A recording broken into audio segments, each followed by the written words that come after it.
Iran America जंग में हथियारों की दौड़, ईरान का एक नया सरप्राइज बॉक्स खोलने का ऐलान। ये सरप्राइज बॉक्स क्या है? इस सरप्राइज बॉक्स के अंदर से क्या निकलेगा? आमिर रज़ा से बात करते हैं। आमिर भाई, एक और सरप्राइज बॉक्स खुलने वाला है, ईरान ने ऐलान किया है। इस सरप्राइज बॉक्स के अंदर क्या है? देखिए, पहली बात तो यह है कि ईरान के ब्रिगेडियर जनरल हैं नाइनी, अली मोहम्मद नाइनी उनका नाम है पूरा। उन्होंने ये सरप्राइज़ बॉक्स खोल भी दिया। उन्होंने कहा कि नई स्ट्रेटजिक हथियार जो हैं उनको इस्तेमाल किया जाएगा। देखें, मैं आपको बताऊं, पहले दिन से इसराइल जो था वो इस बात को कह रहा था कि ईरान ख़तरनाक बैलिस्टिक मिसाइल बनाने जा रहा है और ऐसे ICBM भी बनाएगा जो अमेरिका तक जाएंगे। अब अमेरिका जो है वो इस जंग से टल नहीं रहा था, लेकिन इस दौरान ईरान अपनी बहुत सारी टेक्नोलॉजी जो है उसको एडवांस लेवल पर ले गया। अब वो उसने जो हथियार इस वक्त तक इस्तेमाल किए हैं, अगर इसको सच बोला जाए तो वो हथियार हैं जो 1 साल पहले हम इस पर व्लॉग्स कर हाँ जी, चुके हुए हैं। बिल्कुल ऐसे ही। हम बता चुके थे कि खैबर शिकन क्या है, कादर क्या है, नूर क्या है, शहाब 3 कौन सा है, हरम शेर जो है 4 है। अब जो बारी है सरप्राइज़ बॉक्स की खुलने की, वो हरम शेर 5 है। अच्छा। और हरम शेर 5 जो है, इनसे तो खैर खैबर नहीं रुक पा रहा, और खैबर शिकन जो है उसका क्लस्टर बम नहीं रुक पा रहे, और उस पर वो खप डाल रहे हैं कि ये अवाम को मारने के लिए ये इस्तेमाल कर रहे हैं।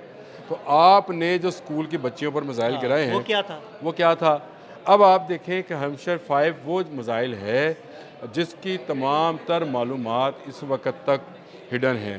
हमशर 4 के मतलब ये कहा जाता है कि ये यूरोप और इंडिया तक मार करता है। 4000 किलोमीटर इसकी रेंज है, लेकिन ये 4000 किलोमीटर से ऊपर की रेंज का, और ये मार्क 18 की से ज़ायद स्पीड का एक मिसाइल है, जिसको उन्होंने ये कहा है कि ये स्ट्रेटजिक मिसाइल है। एटमी वॉर हेड लेके जा सकता है, यानी ड्यूअल है, एटमी भी ले जा सकता है, रवायती भी ले जा सकता है। ये वो सरप्राइज़ बॉक्स है जो कि ब्रिगेडियर मोहम्मद अली नाइनी ने जो है उसका खुलासा किया है या उसको खोला है। और बुनियादी वजह यह है कि अमेरिका और इसराइल इस वक्त तक ईरान पर कारपेट बम्बिंग कर रहे हैं, बिल्कुल ऐसे ही और आमिर। इसका जवाब ईरान जो है हर आने वाले दिन के साथ एक नई चीज़ के साथ या एक नए तरीके के साथ देता है, हर आने वाले दिन में वो कोई नई चीज़ लेके नई आता है। चीज़ लेके आता है। और वो बड़ी हिकमत अमली के साथ और जंगी जिसको वॉर स्ट्रेटजी कहते हैं उसके साथ चल रहा है। इसका मतलब ये है कि उनके हायरार्की ऑफ पावर जो है, या वो जो उनका पावर कॉरिडोर हैं, वो खाली नहीं नहीं है, हैं। बिल्कुल नहीं है। वहाँ पर फ़ैसले जो हैं, अहम तरीन फ़ैसले, मैंने पिछला एक व्लॉग आपके साथ किया तो मैंने उसमें आपको बताया था कि इस दौरान भी पासदारान इनकलाब जो हैं वो एक मीटिंग कर रहे हैं, और उसमें वो नई हिकमत अमली जो है वो तय कर रहे हैं। उसके बाद ये बयान आ गया मोहम्मद अली मोहम्मद का और नाइनी का। अब ये जनरल साहब का जो बयान है, ये मेरा ख़्याल है अमेरिका को एक चुनौती है कि अगर तुम इस जंग में मज़ीद आगे बढ़ोगे तो ईरान एक स्टेप मज़ीद आगे जाएगा, और एक ऐसा हथियार जो है जो फिर एक बड़ी जंग के लिए इस्तेमाल होने वाले हथियार हैं। मैं नाम तो नहीं लेता, लेकिन ये शायद एटॉमिक बॉम्ब भी हो सकता है या एटॉमिक मिसाइल भी हो सकता है, क्योंकि अभी तक जो सरप्राइज़ बॉक्स नहीं खुला है वो सिर्फ न्यूक्लियर वाला है। देखें, मिसाइल की रेंज, मिसाइल की स्पीड जो है वो तो आती जाती, वो तो कम हाँ ज़्यादा जी, बिल्कुल ऐसे ही है। मुख्तलिफ मिसाइल्स में होती रहती है। लेकिन अगर एक स्ट्रेटजिक हथियार जिसको बोला जाता है, वो स्ट्रेटजिक हथियार जो है वो न्यूक्लियर या कोई केमिकल हथियार जो है वो भी इस्तेमाल हो सकता है। तो ये जंग जो है ये फिर इस खत्ते के तक महदूद नहीं रहेगी, ये फिर यूरोप तक भी जाएगी, ये फिर उसके आगे अमेरिका तक भी जा सकती है।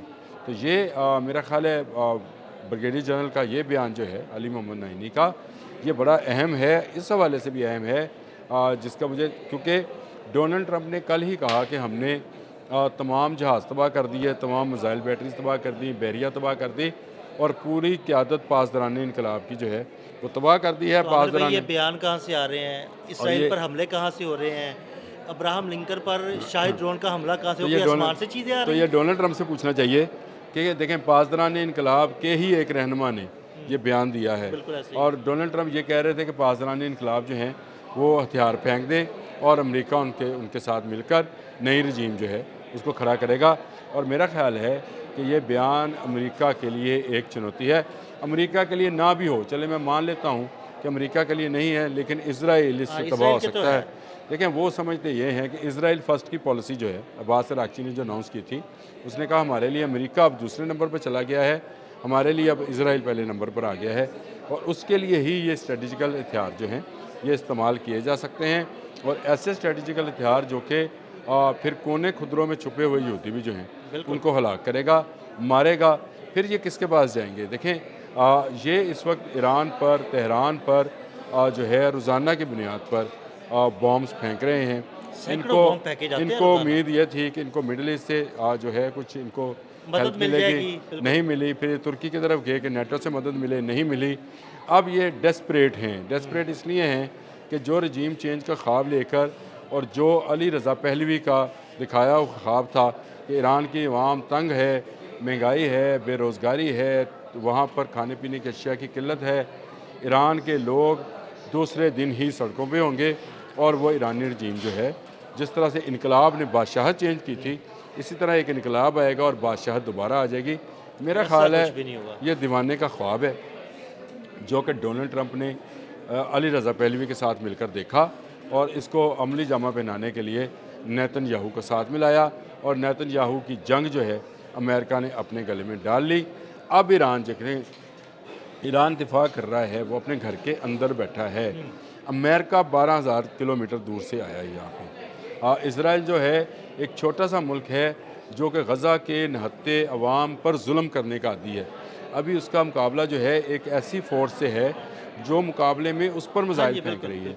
अब आप जितना मर्ज़ी प्रोपोगंडा करें कि ईरान ने अपने मिसाइल बचाने शुरू कर दिए हैं और उसने कम मिसाइल चलाने शुरू कर दिए हैं, वो एक हिकमत अमली के तहत अपना हथियार इस्तेमाल करता है और वो हर एक को अंधे, जिसको असी पंजाबी कहने अन्नेवा, ब्लाइंडली वो फायर नहीं कर रहा। फायर नहीं कर रहा, लेकिन वो रोज़ाना की बुनियाद पर इसराइल पर हमले कर रहा है। इसराइल पर एक दिन के लिए वक्फा नहीं दिया उसने, नहीं दिया, वो रोज़ाना जैसे ही उस पर बीमारी होती है कहीं ना कहीं से इसराइल को हिट किया जाता है। इसका मतलब ये है कि वो बराबर जवाब दे रहा है। हाँ, उसने मिडल ईस्ट में, मैंने आपको सुबह भी बताया था कि मिडल ईस्ट में उसने अपनी मिसाइल्स और बॉम्बिंग्स जो हैं उनको कम किया है। लेकिन अगर आप ये कहें कि आपने हुर्मुज़ में मौजूद अमरीकी बहरी बेड़े को उसने निशाना नहीं बनाया, तो उसने बनाया बिल्कुल, और वो पीछे उसने हटने पर मजबूर हुआ। तमाम उस अड्डों को, आज भी उसने एक अरब मुल्क के यानी अबू धाबी नाम ले लेते हैं, उस मुल्क में मौजूद अमेरिकन फ़ौजी अड्डे को निशाना बनाया। तो ये वो निशाने बनाता है, लेकिन उसकी स्ट्रेटजी ये है कि वो ज़्यादा हथियार ना इस्तेमाल करेगा।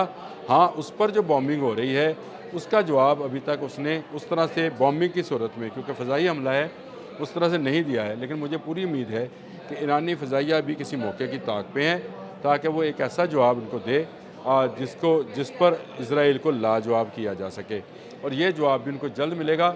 लेकिन ये नया हथियार जो है, जो कि जिसको मैंने नाम ये दिया है हमशेर 5, क्योंकि मुझे मेरे इल्म में ये था कि इस पर बड़ी तेज़ी के साथ ईरान के अंदर काम हो रहा है। हमशेर 4 के बाद ये 5 पर गए थे और 5 जो है वो एक मार्क 18 की स्पीड से ज़्यादा की स्पीड का जहाज़ है।